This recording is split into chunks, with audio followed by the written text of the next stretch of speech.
It's game day, ladies and gentlemen. The San Francisco 49ers are in Minneapolis to take on the Minnesota Vikings. So we are going to talk all things Niners. We got a little bit of news in regards to Christian McCaffrey and his expected timetable for return. And unfortunately, not the ideal news that we wanted to hear in regards to his progress.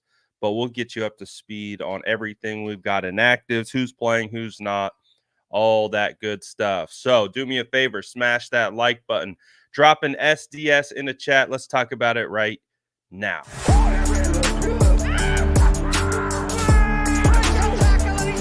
Smash that like button if you haven't already. Love to see it.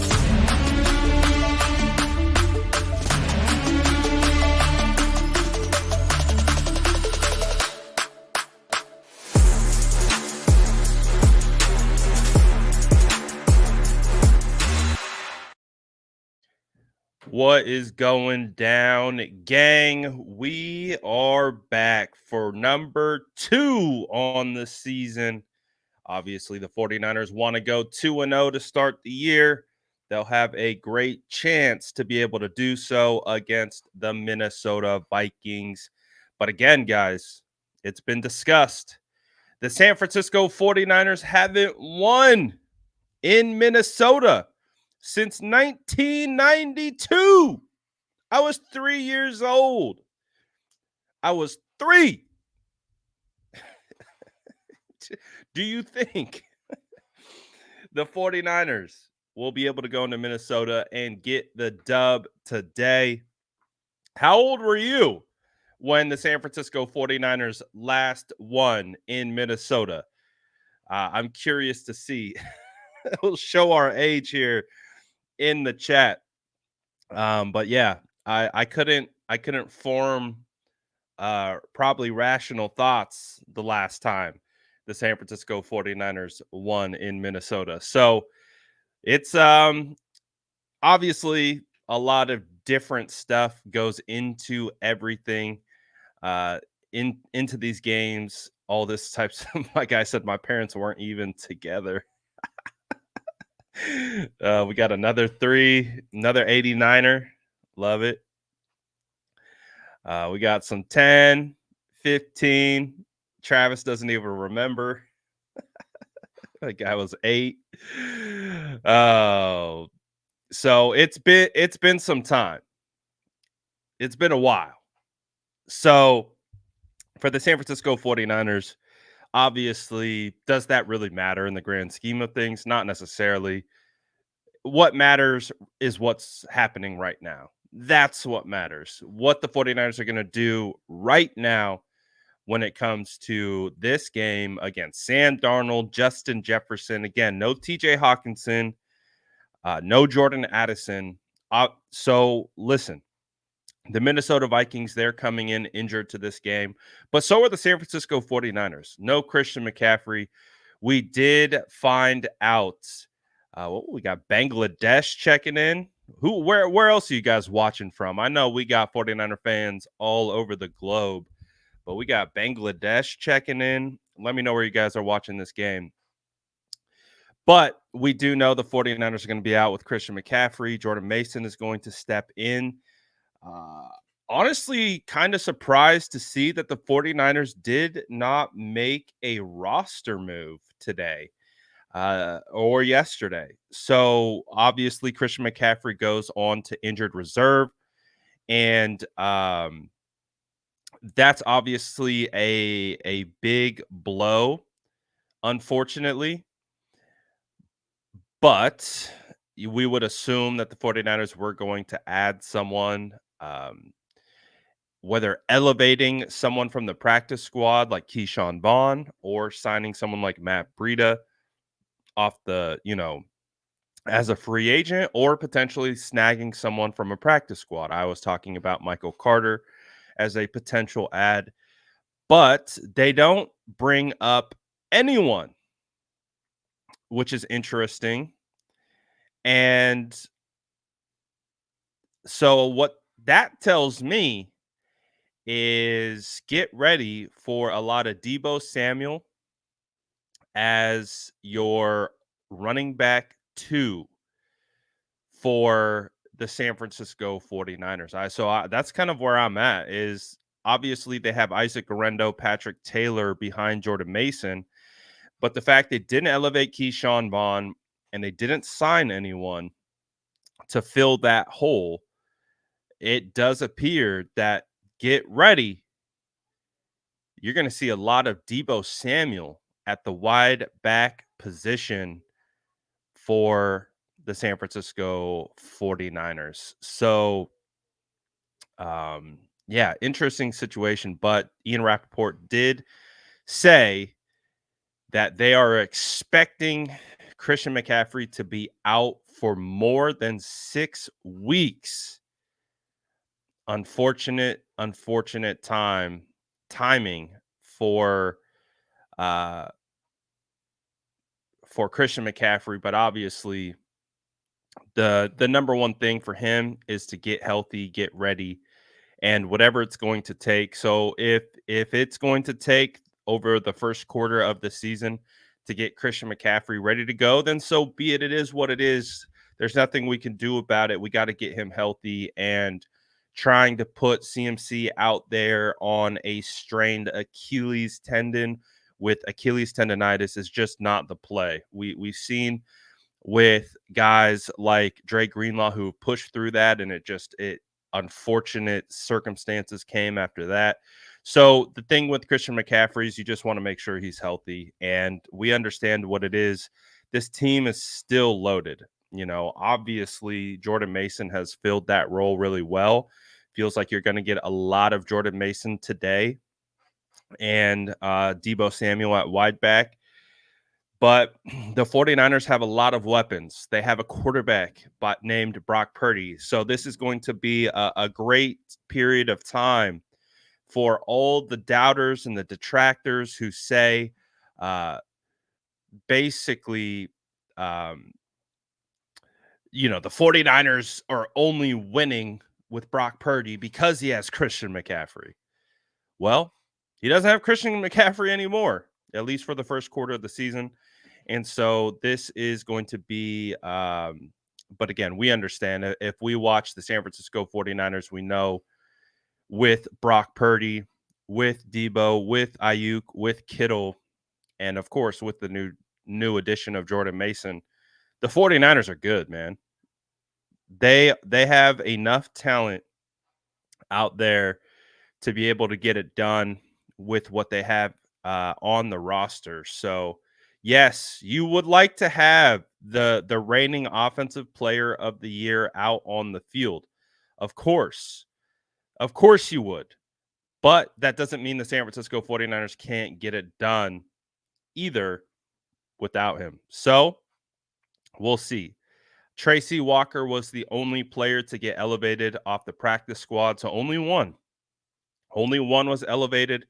And again, they have an open roster spot that they did not use. So, like I said, that to me tells me there will be a big usage for Deebo Samuel and Jordan Mason. So really, really looking forward to that. And two, this Vikings defense is going to blitz a lot.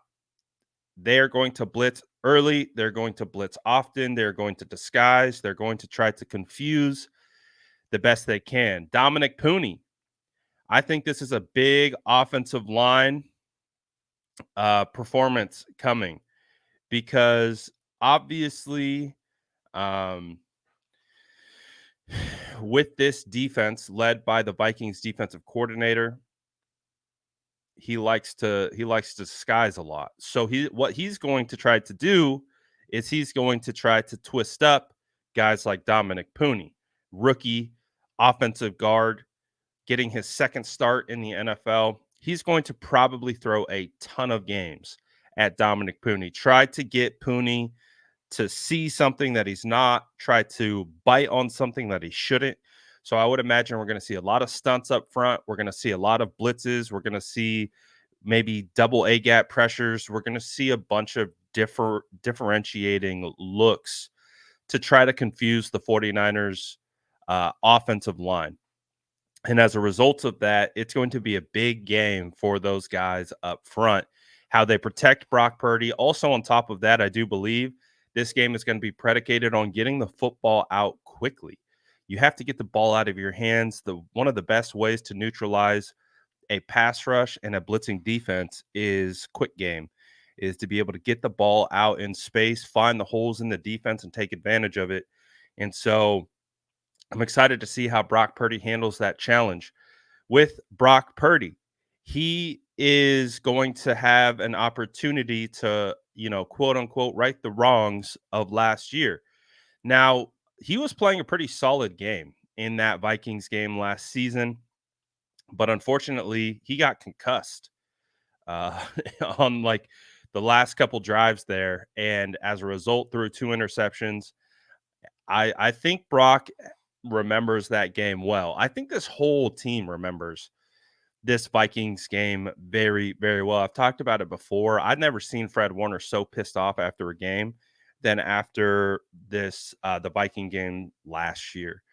The Vikings game, from a defensive standpoint, was one of the worst defensive performances I had seen from the San Francisco 49ers, I feel like almost um, since I've been covering the Niners. It was that bad in regards to just how they were playing. And to me, I it really does feel like a Steve Wilks issue, not a skill issue. We know the 49ers are skilled. We know they have talent. It wasn't a skill issue. It was a scheme issue. And that guy's out the building. Thank goodness. Sorensen's back with Staley. They're back to their old ways. They're back to how they go out and play ball. And I really do think that they have an opportunity to make Sam Darnold have a rough game. We know what the key is for this defense. Get Sam out of sorts. Get in his head. If you can get in Sam Darnold's head and you can start generating pressures, you can make him uncomfortable. You can disguise. You can make Sam think he's not seeing it correctly. And if you can do that, you win because listen, Sam is a talented quarterback. He can throw the ball wherever he wants to. That's never been his issue. That's never been his problem. His problem is staying confident. His problem is seeing the field. His problem is staying poised. That is where Sam has always struggled. So, when he's confident, when he's poised, he's going to play well. When he's not, he's going to play not very good at all. So that's the key for the defense. Get after him with the pass rush. Leonard Floyd, Nick Bosa, get pressure up the middle with Malik Collins and Hargrave. And I'm really, really excited to see Yetur Gross Matos back for the first. I can't even say he's back. He's for the first time. We are going to see YGM get after the quarterback today. So he will play officially. We did get the inactives list. Unfortunately, there will be no Talanoa Hufanga. He was listed as doubtful, so we were kind of prepared for this to happen. So no Talanoa. There was a potential that we were going to see D Winters, but we aren't excuse me, we aren't going to see D Winters either. He is going to be inactive as well. Daryl Luter Jr. inactive and Ben Barch inactive along with Joshua Dobbs. So I would imagine we are about a week out from seeing Talanoa Hufanga and D Winters. It feels like a good target for them to return will be the Rams game next week. So again, 49ers are still down some key players, but that won't stop them from being able to contribute at a very, very high level. We know what it is. It's next man up, and the 49ers have done a good job of insulating their roster with talent, so they'll be able to overcome these injuries. So same thing applies to every guy on the roster who isn't available to go right now. So I do think this game has the potential to be a blowout. I really do. I really think it does. Obviously, there is a potential it could be a close game as well. But I'm curious to know, what is your confidence meter? 1 to 100. 100 being as confident as possible, 1 being, I'm not very confident. What is your confidence meter that the San Francisco 49ers are going to be able to get this thing done against the Vikings? Drop it in the chat. 1 to 100. How confident are we? JJ, right off the bat, he says, I'm 100 all the way through. Bubbly says 90. Oh, 49ers throwback said he's not very confident. Okay, he says, and he's shame on me. 70%, 100, 100, 98, 79. Okay. Cautious optimist. Oh, he switched it up. 99, 99, 100. So we got some confidence in the building. I think a lot of people are confident. Again, there's a lot of variables that go into this. A lot of things can happen. So no shame in the game if you're a little cautious. But this feels like, again, man, if the 49ers play good ball, they should be able to really, really take advantage of this Vikings team. So, listen, the Vikings are probably going to have a couple plays. I don't, and probably because of this guy right here, Justin Jefferson. But again, this is a team game. And if the San Francisco 49ers are going to be able to take advantage, they got to play that way. They got to play as a unit. They got to play as a team. And I think they can do that. So, heading into this one, San Francisco 49ers, again, last week we saw them put over 30 points up against the Jets, hold the Jets under 20, and I think we all agree they didn't even play their cleanest game possible. So if they take a step forward in regards to how well they play, like reducing the penalties, reducing the mistakes, and taking advantage of opportunities, they have the opportunity to really, really get after this team.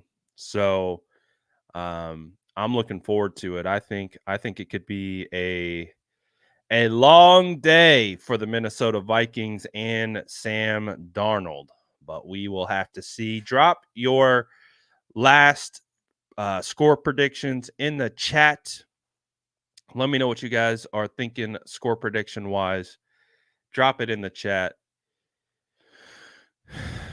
because I think the 49ers are going for over 30 again. I think it's going to happen. 31-17, I like that score for sure. But we know we have a bit of a trend going. Whenever we're super confident pregame, it's typically a close game. So keep that in mind. Keep that in mind. One of our trends here on the channel, when we as a community feel that it will be a pretty confident win, sometimes it's a little bit closer. Now, that didn't happen last week against the New York Jets, but hey, doesn't mean they can't do it again. Let's go. All right.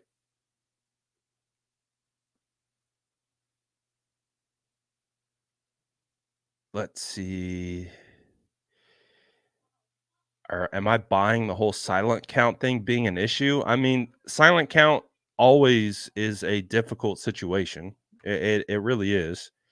But again, there's also a lot of 49er fans in that stadium as well. I was at that stadium last year. It can get loud. And again, these guys are professionals. They understand how to operate on a silent count. I think it's more of a disadvantage for the offensive lineman. I think it makes it kind of levels the playing field of the snap, being able to jump your snap. But other than that, the 49ers will be able to most likely get through this. And again, they huddle up, they call the play. The only issues that really comes is snap count and either canning a play or making adjustment, going past a run or things of that nature. So they have the work with the workarounds to be able to get that stuff done. So yes, Sam Darnold does have the 49ers playbook. He knows them well. He knows their tendencies. He knows this defense. But will that help him in this game against the Minnesota Vikings, against the San Francisco 49ers? I don't know. We're going to have to find all that out. So we got a game coming up in 30 minutes. If you guys haven't got your sleeper picks in, you still got 30 minutes to get your picks in. I have this being a Jordan Mason, Deebo Samuel game. We picked Jordan Mason anytime touchdown, Deebo Samuel anytime touchdown. We went over on the Sam Darnold interception. We got Jake Moody making 2 field goals. If you want to get in on this action, use promo code SF9ers when you play Sleeper and get up to $100 first deposit match when you get in there. Let's go. So I'm expecting a lot from Mason, expecting a lot from Deebo. I think we're going to see Deebo in that wide back role. Again, no elevation of another running back, no signing of another running back. That tells me Deebo is your new running back.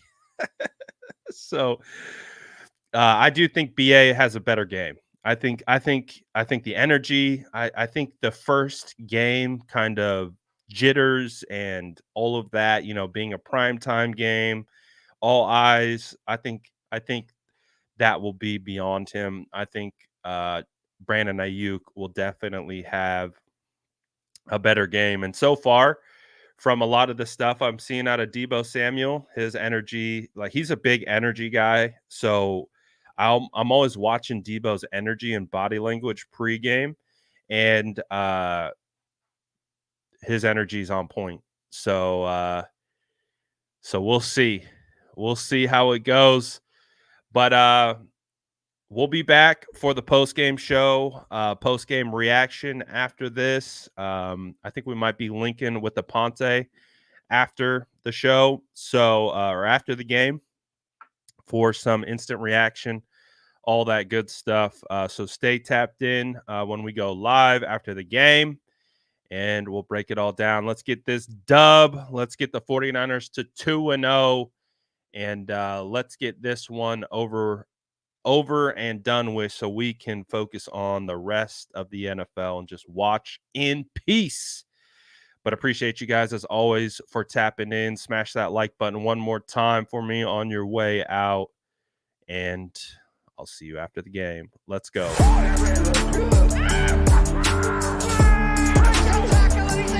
Smash that like button if you haven't already. Love to see it.